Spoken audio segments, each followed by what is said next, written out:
Hey, what's going on everybody? My name is Justin. I am the founder and CEO of Virus Marketing.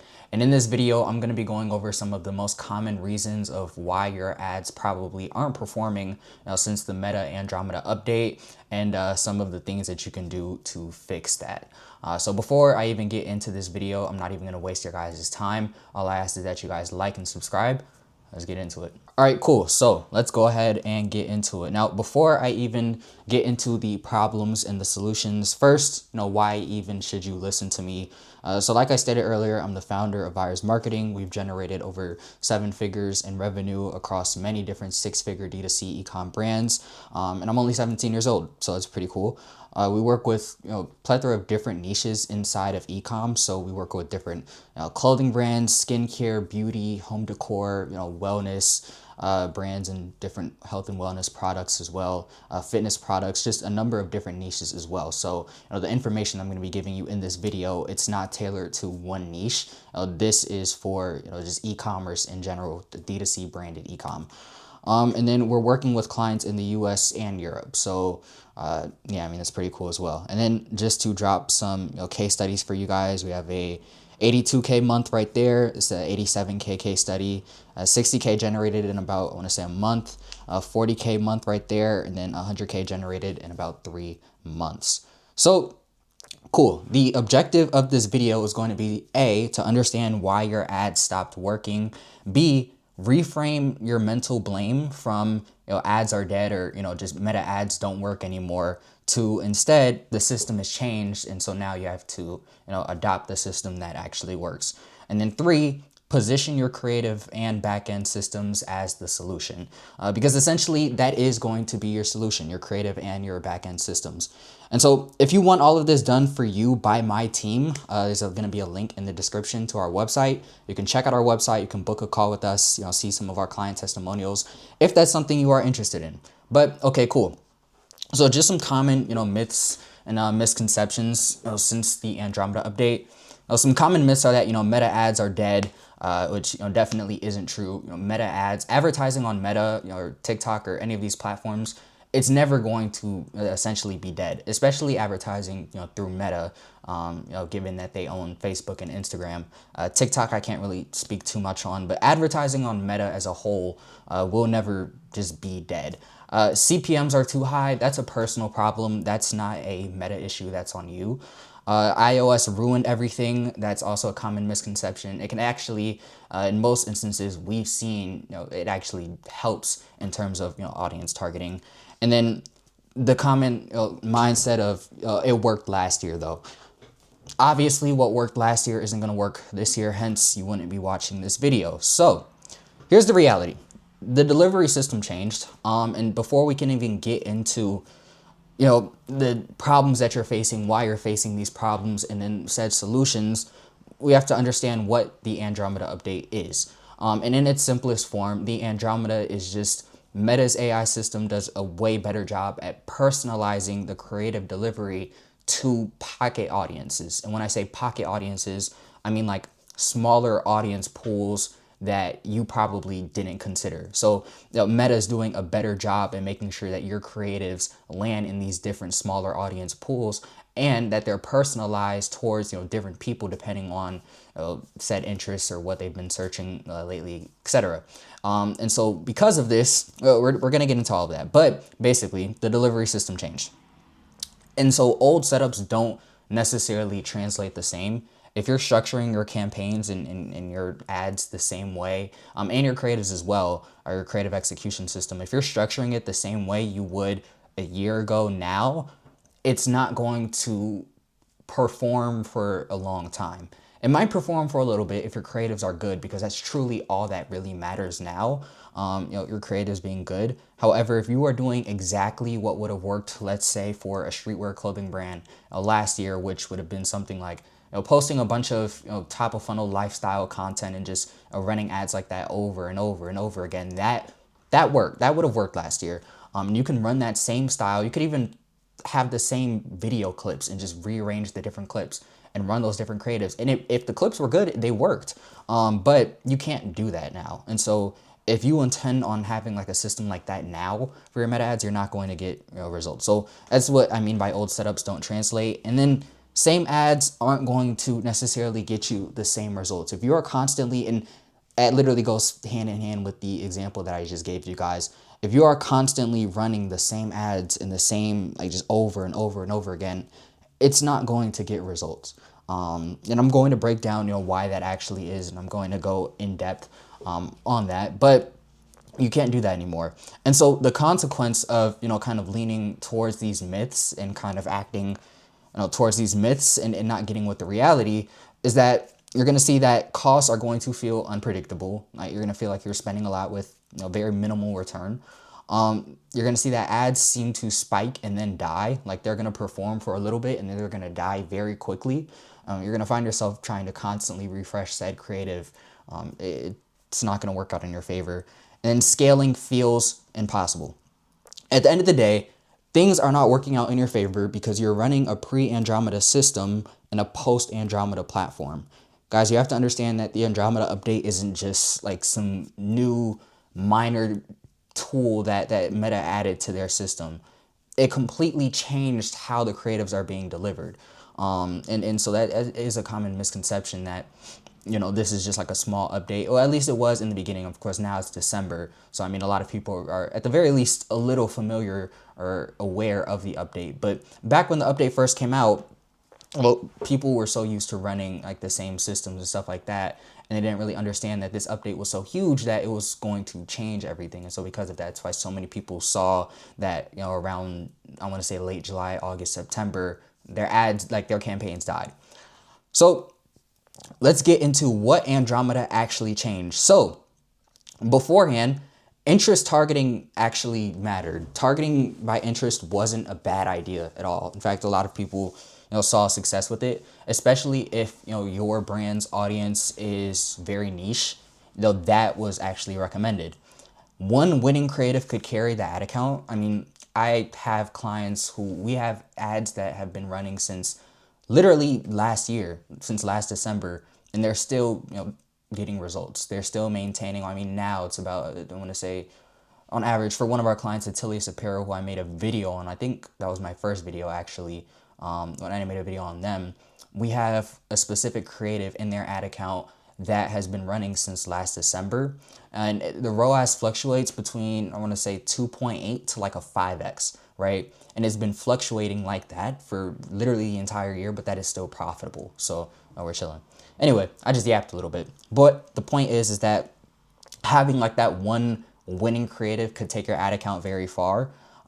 Heavy manual control as well. So in terms of like, controlling the budgets, like where budgets were being allocated, what creatives, what audiences were getting spent, all of these different things. It was very, you had a lot of like manual control over it. And you needed to have a lot of manual control over that. And then the ad sets, this some people may disagree with. The ad sets would equal audiences. So what I mean by that is like how people would structure their ad sets. It would essentially just be audiences. Whether you agree with me or not, I want you to take a second and think, if you have ran ads before yourself, I want you to take a second and think pre-Andromeda how you would structure your ad sets. For a lot of people, they would structure it either by, okay, maybe this ad set is for this audience and this ad set is for this audience, or maybe this ad set is going to be targeted towards, males and this audience towards females, different stuff like that. When you're breaking up your ad sets like that, you're essentially just targeting by audience, and each ad set is basically an audience in itself. However, now the creative itself is going to be hitting the audiences. I know I'm kind of stuttering a little bit. I'm going to try my best to best explain this. But what I'm getting at here is that originally the ad sets had much more control over the audience pools and over like where the creatives would actually land and who would actually see the creatives. However, now the creative itself does more of that instead of the ad set. I was just yapping for a cool second there. So cool. After the Andromeda update, what is new and what actually matters? Broad targeting. You need to be targeting broad within like the ad set and within the campaign level. Now within the creative, you want to actually target a specific ICP and a specific ICS. However, on the ad set and on the campaign level, it should be broad targeting. You want your creative to be able to hit as many people as possible. And then, like I just said, the creative is going to do the targeting, not the ad set or the campaign. And then AI retrieval and rankings. So basically, like Meta's AI system, it's going to do a better job at retrieving the data it needs based on like the pocket audiences your creative is hitting and who is actually resonating with the copy and the messaging on the creatives the best. And then your ad sets are no longer audiences like how you would originally think about it. Instead, your ad sets are now learning pools. So I'm going to get deeper into that. I don't even want to over talk about that. I'm going to get deeper into that. So key reframe. Here's how you should now be thinking about meta ads. Here's what your mindset should be approaching it now. Instead of whatever your original misconceptions were before, here's what matters now. One, Meta chooses the viewer.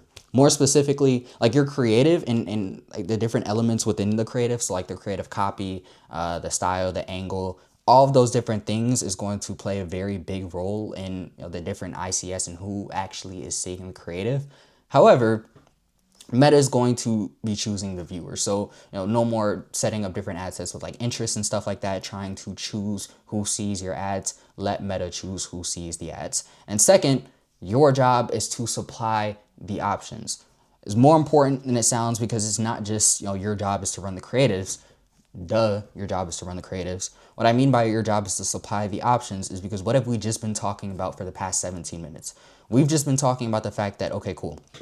Meta is going to diversify your creatives to hit these different pocket audiences. What does that mean? It means you need more creatives and you need enough creatives to hit these different audiences. But most importantly, the creatives can't all be targeted towards the same audience. You need creatives that are going to hit these different people. And don't think about, like, when I say hit these different audiences, I'm not necessarily talking about it in the sense of like one audience is, women between the ages of 18 to 28, and then the other audience is men between the ages of 30 and 40. That's not what I mean. When I say audiences, I just mean specifically who is going to convert within these pocket audiences when they see your creative, because people aren't going to always convert to the same thing. So like, for example, some people would convert to an ad with social proof because they kind of buy more into something when they see other people buying into it. Or maybe some people would buy more into an ad that's like offer-based, like an offer-based static, because maybe they don't have a lot of money, or they want to kind of budget. So they want to take advantage of that discount. That's what I mean by your job is to supply the options. Your job is to supply Meta with as much of what it needs as possible to hit all of these different people that could buy from your brand.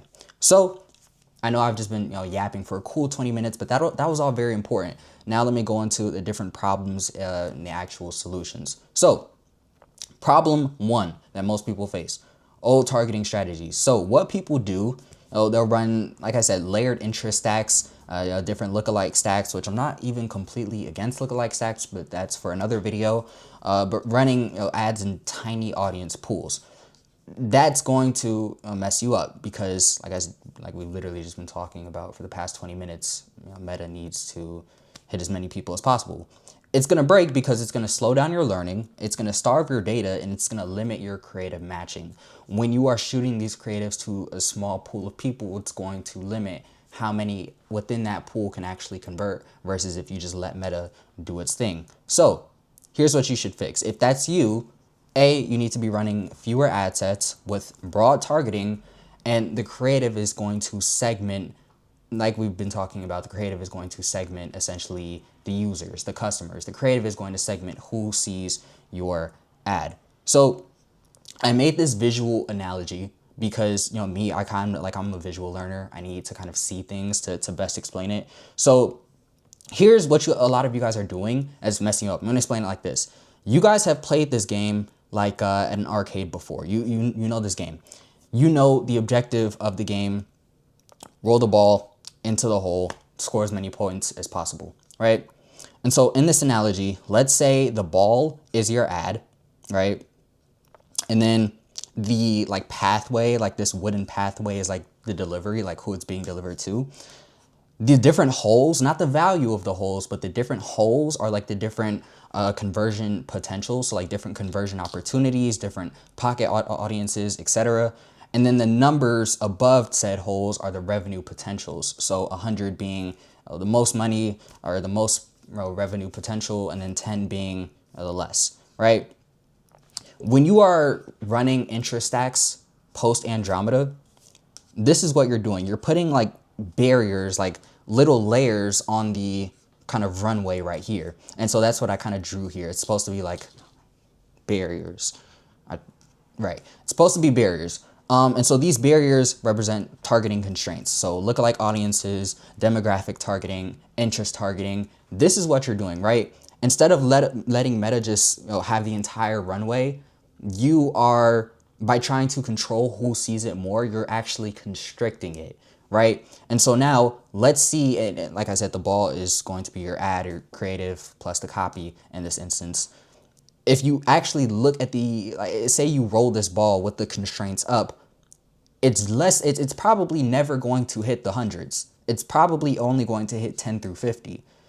You're completely missing out on these pocket audiences over here, these small conversion opportunities, because instead of letting Meta analyze your creative and then let it do its thing and find those people, you're putting those restraints up based on who you think is going to convert the best. So instead, what you need to be doing, and it's literally simpler, just let Meta do its thing. Don't put those constraints up, because as you can see, when you let it run, it can hit 100, it can hit 50, like it can hit those pocket audiences that have a lot of revenue potential. So problem number 2, there's not enough creative diversity in your campaigns and in your ad accounts. So what people commonly consider is like having creative variety or having creative diversity. And be like, oh, well, I tweak my text, like I tweak my ad copy, etc. Like they'll do like little minor tweaks, but not new copy going towards new people. It's just tweaking the same copy, saying the same thing, going towards the same people. Or like they'll run the same statics and then they'll swap colors, and it's literally the same creative, just a different color. Or like for some video ads, like UGC style ads, it's the same hook in every single creative, or the exact same ad format. So like literally, like I just said, for some video creatives and like UGC scripts, it'll be the same script format and the same talking points in every single script. So that's what most people commonly consider variety. And what Meta actually needs is they need different formats. If you're going to be running different like UGC or different video creatives, they need different formats of videos. So don't provide just UGC videos with the same talking points. It'll provide different styles of videos. But if you are going to be making like UGC videos, it doesn't all have to be the exact same script format, or different ad styles, like I just said. So let's say maybe you have a streetwear brand or a supplement brand. We'll use supplement brand for this example, right? Say you have a supplement brand. Instead of running only like static, like offer-based statics, run some offer-based statics, but instead run UGC videos, make review statics, run like motion graphics, run info based statics. There are so many different options of creative styles that you can run. And if you guys want me to make another video going over how to diversify your creative execution in your ad account, let me know in the comments and I will make that video. So different hooks as well. Meta wants different hooks because different hooks can catch the attention of different people in those different pocket audiences, which we've been talking about for the past 20 minutes now. Different angles. So a lot of people don't actually know like the difference between a style and an angle. A style is essentially how the ad looks, like how it is visually displayed. The angle is what is being said in said ad, the actual message of the ad. So examples of styles are like UGC videos, lifestyle videos. Like those are styles, and then angles are like offer-based stuff. Or maybe another angle would be, for example, say you are working with, just off the top of my head, let's do a massage, like a massage gun, right? Maybe your massage gun, like your angle for the ad would be helps with muscle cramps, like that would be the angle. That's the message. The product helps with muscle cramps, but then the style would maybe be like a offer-based static or info static, etc. So That's the difference. And you need to be running different styles and different angles. And then different buyer intent. So that's essentially, it goes hand in hand with running different angles, but that goes more into targeting different ICSs in your actual creatives. If you guys want me to make a full video on doing this, diversifying your creative execution, please let me know, because I will, and it is too much to get into just for this one video. So that's going to be your fix. It's running 10 to 15 unique creative concepts on like a schedule, on routine. And so what is a creative concept now? A creative concept is just a mix of, like, say you pick a style, you pick an angle, and you pick your ICS. Combining all of that into one ad plus your copy, there you go. That's your creative concepts. So if you can list out different styles, and you can list out different angles, and you can list out different ICSs, you can mix and match and make a whole bunch of unique creative concepts with just that. So please don't overcomplicate it for yourself. But like I said, guys, if you need that video, please let me know and I will make it. So problem number 3. Your creatives are going to fatigue faster. This is just a result of the Andromeda update. Your creatives are going to fatigue faster. Because, however, it's not really a however, it's going to fatigue faster because it's being tested faster to these different audiences, especially depending on how much you're spending, which means 2 things. 1, creative styles are going to saturate faster. Like I said, you can't just spam top of funnel, like the same top of funnel style over and over and over and over again. Even if it's working for you, you can't just fill your ad account up with just that, because it's going to saturate. And then the actual individual creatives are going to fatigue faster as well. So here's what you do to actually fix it. 1, you need to kill your losers early. As soon as you see an ad that was once performing, like the performance is dropped, it's no longer profitable, you're no longer hitting your KPIs, you need to kill your losers early. What else you need to do, it goes hand in hand with killing your losers early, is having planned rotations of creatives going out. So for the clients that work with us, we produce creatives on a weekly basis, which means every week, minimum, we're running new creatives. So you need to kind of have like that planned rotation, in system, because you're going to be rotating and swapping out creatives so much that if you cannot keep up with the creative execution that's needed in the standard now, you're not going to be able to compete with your competitors. And then queuing new concepts as well. So doing the market research, and this can be one of 2 things. This can either be seeing what your competitors are doing, whether you're using like Ads Library or Spider on Foreplay, seeing what your competitors are doing, what styles they're running, or angles that maybe you haven't tested yet, and testing some of those, seeing how that works for you. Or breaking down your ICP, your ICS, making a list of different pain points and desires that they actually face and that they go through. And from there, crafting different angles and different messages that's going to resonate with them based on what they deal with. Now, problem 4, you guys are overcomplicating your campaign structure. And so what I mean by this, right? Because people have been preaching the same thing for so long that it's no surprise that once things changed, like it took everybody a minute to get with the program. For the longest, people have been preaching, if you're going to be testing, you're commonly going to be using an ABO. If you're going to be scaling, you're commonly going to be using a CBO, unless you're testing with very minimal budget and minimal creatives. Otherwise, you could just use a CBO. However, and so that was the old structure, right? Many different campaigns, top, middle, and bottom of funnel, like kind of structuring your campaigns and like your ad sets based off of that top, middle, and bottom of funnel, and then manually assigning budgets. Like, you had to have more control over where the money was going to, like specifically what ads were getting more spend compared to others, and what audiences they were hitting, and if you were actually getting a good return. However, now, post Andromeda, here's what you need to be doing. 1, your ad sets need to be broader. So like I said, interest targeting, all of that is dead. What I recommend doing, like if you want to do an age range, that's fine. Age range is always good. But I mean, once you kind of narrow that audience pool down more and more and more and more, you're only shooting yourself in the foot. So you need to be running broad ad sets so your ads can hit as many people as possible, and minimal campaigns as well.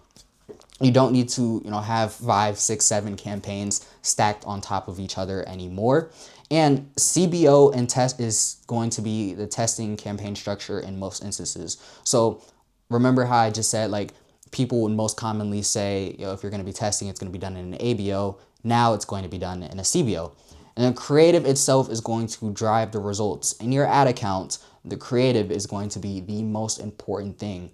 And so that's what you should be spending the most time talking about. If your agency, like if you are already working with like an agency or a media buyer or whatever, and they are not spending the most time, literally, if they're not spending 80% of the time talking to you about creatives, there's a problem. Or like content, there is an issue.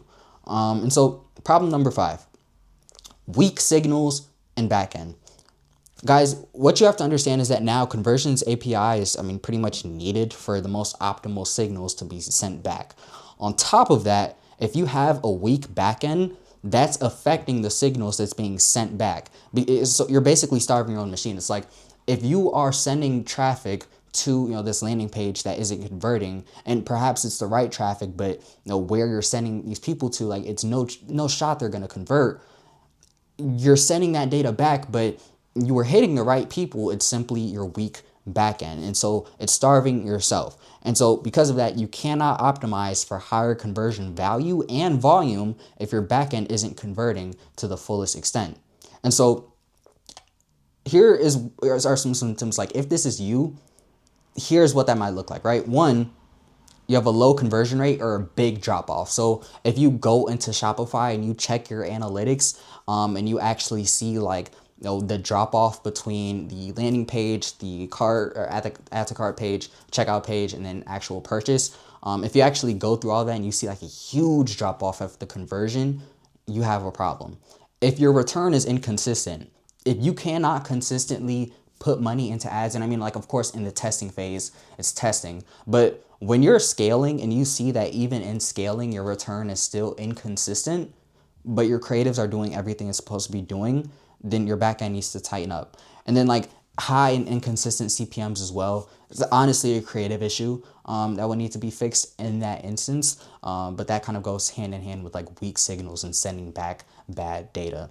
So the root cause of all of this, like I said, A, conversion API set up incorrectly, weak pixel data, or a low converting landing page. Everything regarding like the pixel and the API, those are pretty easy fixes. You can find other videos here on YouTube regarding like how to fix that stuff, but you want that stuff to be set up correctly so you're getting the most optimal data sent back. And then your landing page needs to be converting to the best of its ability as well. I think at this point, most people in ecom, like if you're between 3 to 10K per month, you should know how important your conversion rate is. Assuming you're at a 0.5% conversion rate, making 10K per month, if you can double that without even touching your ad spend, you're now making 20K per month. You just doubled your rev without spending more on ads, without doing anything else. So obviously that's important. And the fix, you are going to need to optimize your backend, making sure that's high converting. If you want me to make another video going into like optimizing your backend, let me know. I will make a video on that. The only problem is that depending on your niche, that might look a little different, but I can go over some overall principles and winning elements. So if that's what you want to see, drop a comment and let me know. And then clean tracking, making sure like your data tracking is all set up, and it's all what it needs to be. So what actually works now? Kind of summarize everything that we just went over. A, broad delivery, making sure that you aren't limiting who can actually see your ad. B, creative volume, making sure you are running enough creatives. Running just 4 creatives a week isn't going to cut it anymore. Meta recommends you run actually 10 to 50 new creatives per week. So whether that be 10, whether that be 50, you need more creative volume if you are not hitting those numbers. 3, creative diversity. Say you are hitting those numbers in terms of volume, but all of your creatives look the same. You need to diversify how your creatives look and who your creatives are actually speaking to. And then number 4, making sure you're sending back the strong backend signals through your conversion API and your pixel, making sure that is set up correctly and that your landing page is optimized to convert as many people as possible so you're sending back the most accurate data. At the end of the day, guys, you want to feed the machine properly. Understand that this is the new standard for marketing in ecom, and we actually built this system for our clients at Virus Marketing. So if you are a D2C ecom brand and you're stuck between that 3 to 10K per month window, and you're capped by, let's say, maybe your ads, your creative execution, or your backend, we can help you with that.